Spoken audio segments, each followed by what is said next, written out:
About 70 people who suffer from Lyme disease took on a part of the medical establishment today in Arlington. In fact, they've been picketing there for 2 days. At the end of it all, the protesters declared a partial victory. Fox 5's John Henrehan joins us with an update. John. Tony, there's common agreement in the medical world that Lyme disease exists. In fact, the CDC now estimates there may be as many as 300,000 new Lyme infections a year in the U.S. So the issue in our story today is this. The medical establishment believes Lyme is a short-term disease. Many sufferers say they've had it for years and years, and they need better medicine and better medical care than they're currently getting.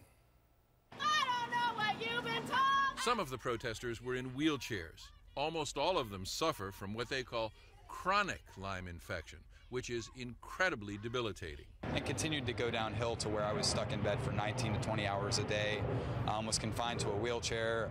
At one point, my wife was having to bathe me. Very humiliating for a guy at 26, losing my career and everything. I'm tired. I can't run most of the time.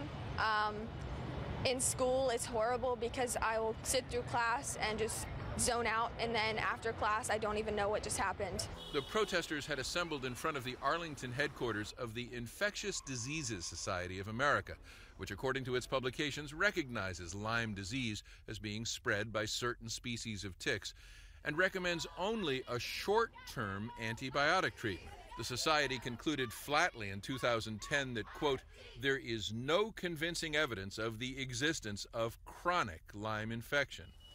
That guidance limits most physicians and health plans to prescribing only a few weeks of medicine. It's about 30 days, and if you're lucky, you will have a doctor, an infectious disease doctor, maybe give you 2 months of antibiotics oral, and after that, they will dismiss you. Many of these patients then seek out alternative physicians, some of which will prescribe long-term drugs, but the entire costs are then borne by the patients. The demonstrators want the guidelines reviewed. The Infectious Diseases Society didn't comment directly, but they referred us to a Johns Hopkins physician, Paul Awerter, who pointed out that 4 studies have concluded that antibiotics did no better than placebo pills in long-term treatments. The demonstrators did get a brief meeting with executives of the society and were told, we're listening. Although no specific promises were made, the protesters seemed happy with that message. In the past, they said, they have never gotten a response from the Infectious Diseases Society. I got a feeling more to come on this story. Absolutely. It certainly needs more attention. Baby steps to have that group listening is obviously one step in the right direction. So a little progress, but just a little at this point.